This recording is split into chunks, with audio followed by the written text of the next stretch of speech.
You're probably buying cheap crap for your cars that you really don't need, and you gotta stop it. Let me explain.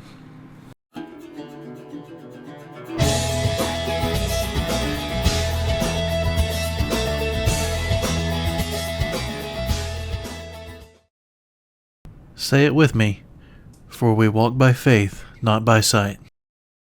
So I'm still sick, and I'm sitting here at my computer, and I'm getting real fed up with automotive journalists and what people think.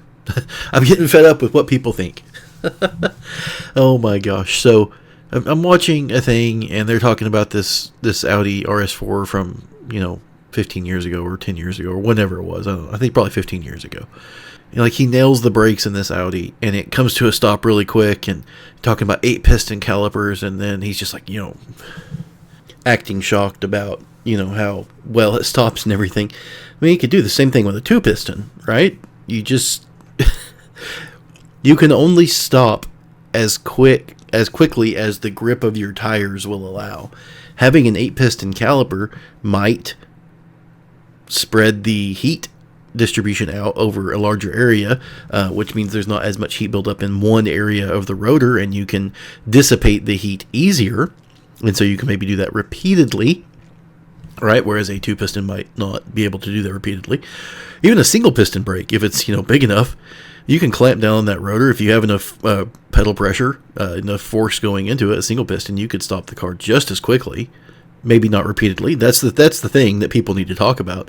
And I see all these guys, both Corvette guys and Mustang guys, doing like the Cadillac ATS Brembo 4-piston brakes. Or are they 4 or 6 piston? I don't remember.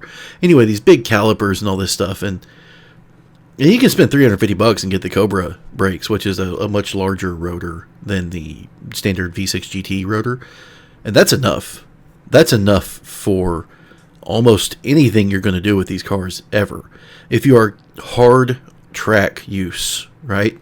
Hard track use for extended periods of time. Yeah, you might need some larger rotors and a bigger caliper. But I see people spending all these money on brakes, and geez, all these brake companies that sell these kits, and they sell them for so much money. Jeez, people spend so much money on brakes. And then half the people that do that, especially in the Mustang community, I see it a lot, in the Corvette community, it's better. They run some good tires or better tires sometimes. But I see this so often in the Mustang community. Guys will get these expensive Brembo calipers and different rotors and all this stuff, and then they have like a 400 treadwear tire. It's not sticky at all and doesn't get stickier when it gets warm. It just gets slick when it gets hot. And so it's just like, well, what have you done here? Okay, what you've done, and you think you got the greatest brakes in the world. What you've actually done is screwed up your brake system, okay? Because it feels like all these brakes are amazing because it takes way less pedal pressure to bring the car down. Okay, so what you've done there is take away your modulation in your brakes, okay? So in my Mustangs, the Bullets and the Mach 1 have the same brakes as the Cobra all the way around, which is, I think it's the 13-inch front rotor. It's 11-inch front rotor. I don't remember. I can't think right now. But they have the same brakes as the Cobra, right, all the way around. Our V6 Mustang has the Cobra front brakes, but it still has the standard rear brakes. The difference there being that the Cobra rear brakes, same size rotor, I believe, but it's vented on the rear, whereas the V6 GT is a non-vented rear rotor. I'm not driving that car hard enough to need a vented rear rotor, so it's fine. But guess what happens when you put a larger rotor and more swept area and everything on the front? Okay, you lose modulation because it takes less of your pedal effort to slow the car down. So now your rear brakes are now undersized because your front brakes are so big. And so then people doing these Cadillac ATS calipers on their Mustangs, they're having to do like a Taurus rear caliper. Because they've thrown off their front to rear brake bias stuff, and the front brakes are doing everything now. And so then they go to that. You've got this great braking system, but your tires were already able to handle everything your previous set of brakes could do. And yes, now you might be able to do those hard stops more times, but again, the previous brakes that you had, or let's say even just upgrading to Cobra brakes, because Cobra brakes are quite a bit better than the factory V6 GT stuff, okay? So, but let's say you just upgrade to Cobra brakes for like $350 on the front, and that's the upgrade you did. It's plenty, okay? Because I have, in street driving, out in a back road, curvy road, I have definitely overheated factory front GT brakes for a 99 to 04, okay? I have not with my Cobra brakes. I have good pads, stainless steel lines, better fluid, right? That has a higher boiling point and everything. They've been fine. And I can get into the ABS and I have to push the pedal pretty hard to do it. Now, you've upgraded the brakes to this Torch show rear or caliper, I think that's what it is, and this Cadillac ATS front Brembo caliper. All you're doing is there's less pedal pressure that it takes to get into the ABS. Because as soon as the tires start locking up, the little wheel speed sensors are going to notice that, and it's going to start pumping, doing the ABS modulation. If you have to press the pedal harder to get into ABS, you have more modulation in what you do with the car. Now, yes, you're having to press the pedal harder to get to the ABS and get to stop. That doesn't mean your brakes are worse, okay? Hear me out on this one, because a lot of people aren't going to like this. Some people think, I only have to press the pedal. I keep saying PES. Some people say you only have to press the pedal like halfway and I'm already into the ABS. I got great brakes.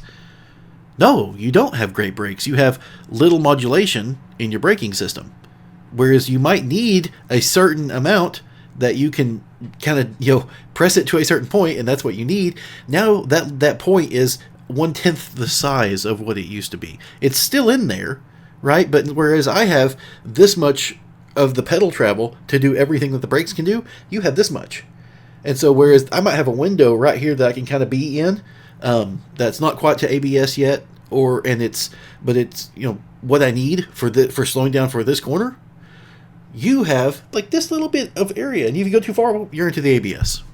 You want modulation. You want this.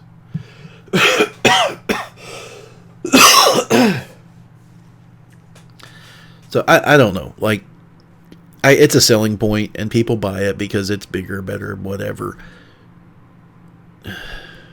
You don't need it. And all they're doing on these cars with these giant brakes is they're just lowering the boost pressure of the braking system to gain back that modulation. Right?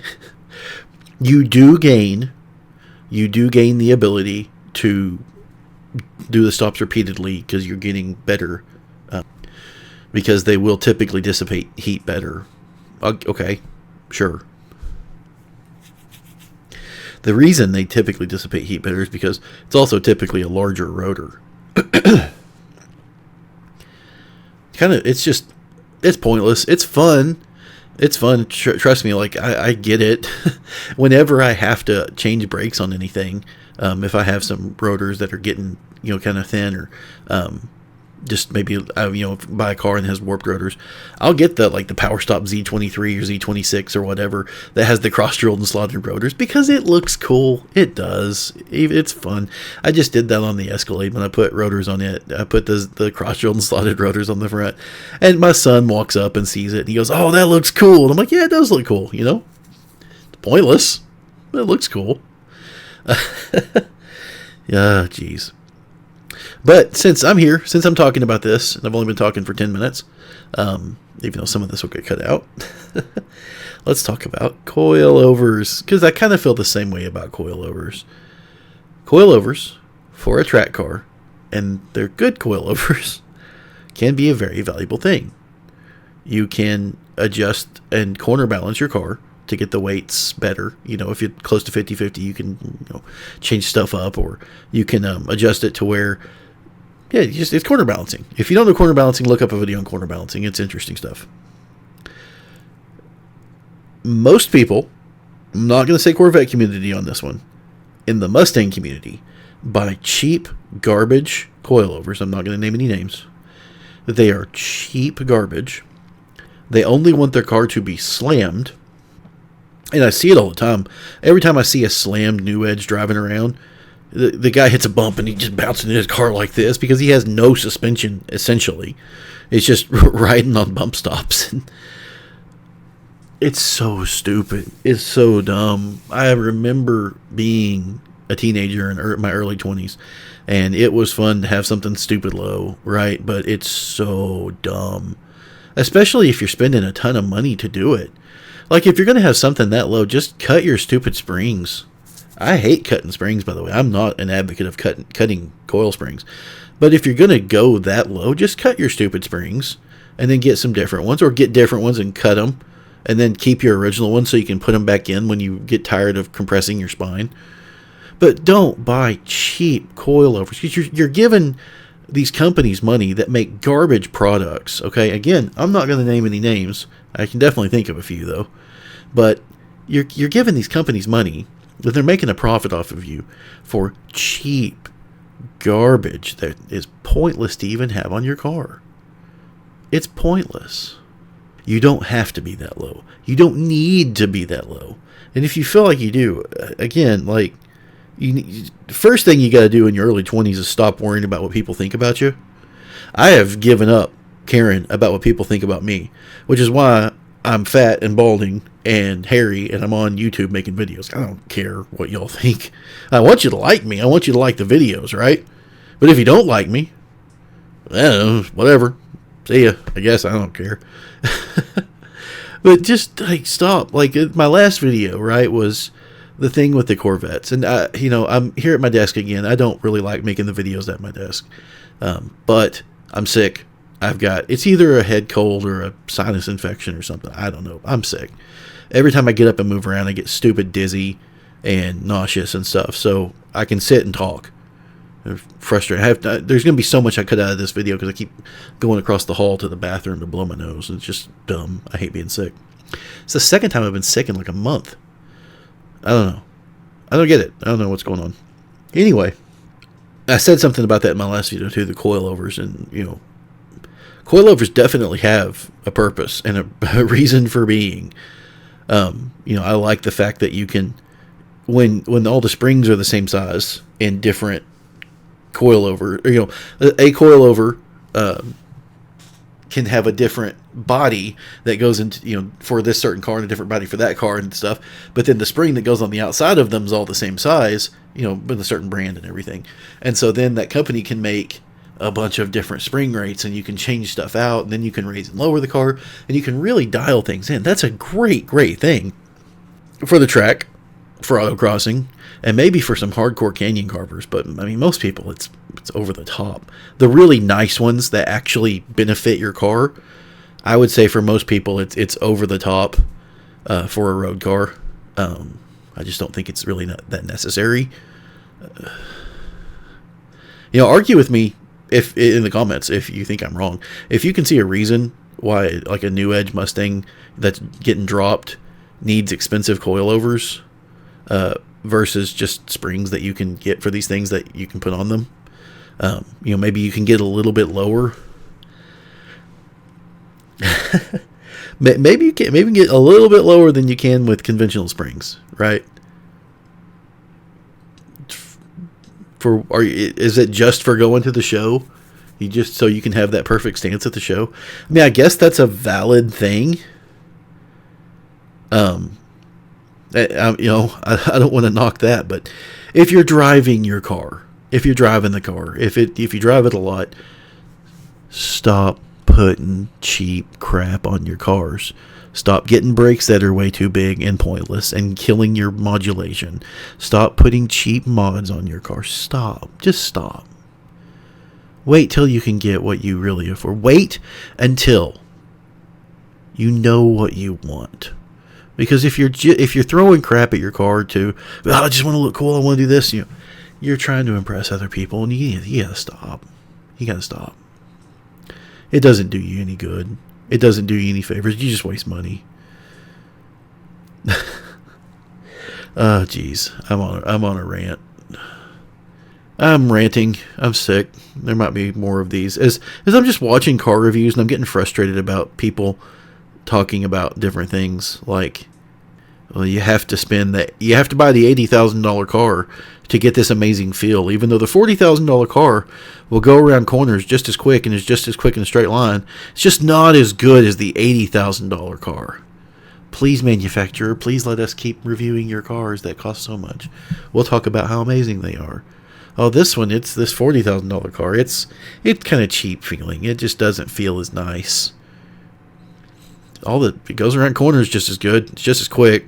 Uses, the same gasoline. Like, I don't know. Oh, come on, guys.